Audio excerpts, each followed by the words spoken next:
let me give you a bit of a historical thing about special education in the United States, Illinois in particular, and then research in Illinois in this area. Special education, of course, has been institutional types of programs since the 1800s, but it wasn't until World War II that most of the United States developed public school programs, and finally, after the war, actually provided some money to the local schools from the state to make them go. Okay, so now we're up to about 1949, and the new director of special education in Illinois, Ray Graham, trying to find out how to make this thing work better, because of the 202 counties, I think only about 15 or 20 had any programs in special ed. And so he needed some research data. And he'd heard of a fellow named Sam Kirk.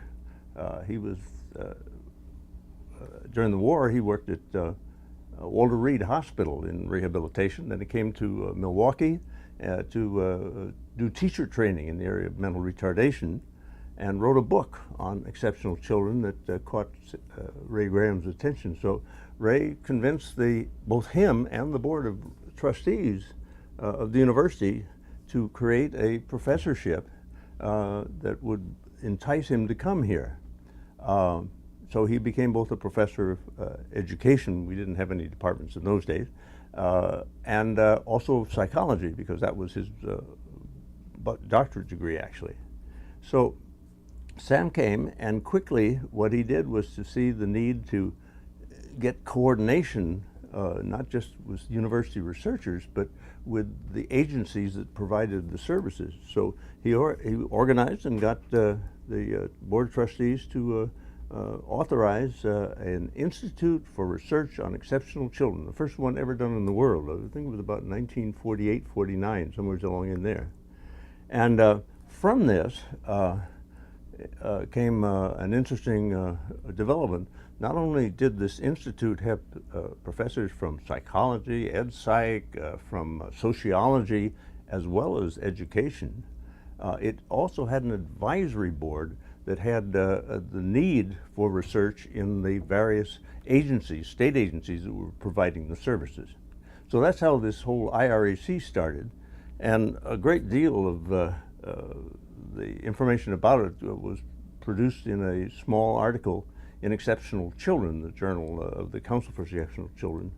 And it was one of the things that attracted me here as a student, as a matter of fact, in 1954.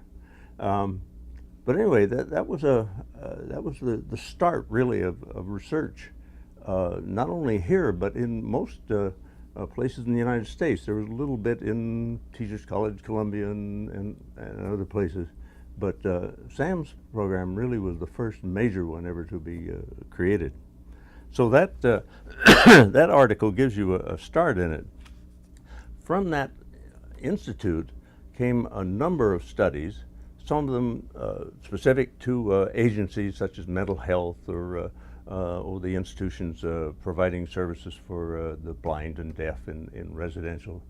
But at least one had a much greater impact, and this is called the Early Education of the Mentally Retarded, an Experimental Study, and Kirk had two collaborators on this.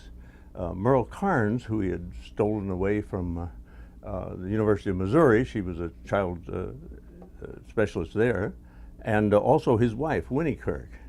And this had an enormous effect. Interesting enough, I don't know that it was thought very much of at the time, but it was in the 50s, early 50s, and by 1958, when this publication came out, it got to Congress, and Sam was invited to come talk to congressional committees. And guess where Head Start came from? This was it right here. All the data were there that produced this. So he certainly made a very major contribution. The people, I can't even tell you the major research of people like Farber, who was a sociologist, part of it. Jim Gallagher was the psychologist. He arrived here in 1954, I think it was. His interests were, he's an educational psychologist out of Yale with Saracen as his mentor. And he produced a fairly large number of research studies on a variety of things. Mental retardation in institutions such as the Lincoln and Dixon in those days. And then also, he was very interested in children who were gifted. And so his book in 1965, The Influence of a Special School on Cognitive Styles and Attitude of Gifted Children, I think made quite an impact on the whole field. There was real questions raised as to whether or not this was the proper way to instruct these children. There was another study, I'm trying to think who the authors were now.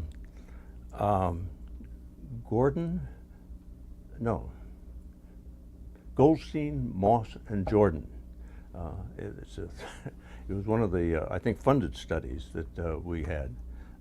It occurred right in mid-1950s, 56, something like that.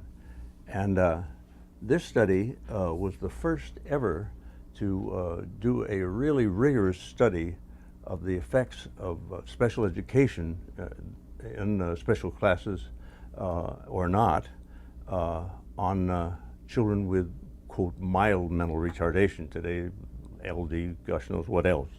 But the study really was, for the first time, provided real documented evidence that special classes were valuable to a certain portion of these children labeled educable mentally handicapped. And so they, that study, I think, countered a lot of the very negative opinion studies that were in the literature at that time that said, well, they're no good, throw them out, you know, and so forth. But this study proved that there were values to them. So these certainly were some of the major ones. You wanted me to mention a couple of mine. There's my work has been kind of strange in the sense that one of my major research contributions had nothing to do really with activities here or in education at all directly. That is, I was the educational consultant to the National Collaborative Study on the Early Detection and Dietary Treatment of Phenylketonuria. And I did that for 20 years, and then another 20 years at maternal PKU, which was an international study. In these cases, we were able to, by a process that I did very early in my career, before I even came to Illinois, on identifying these children early. And that day, we didn't have blood tests available, so we used urine tests, which meant that the phenylalanine had to rise to 15 milligrams % and spill over into the urine.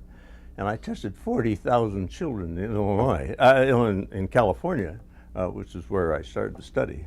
And then from that, we developed, the blood test was developed by Guthrie in Buffalo.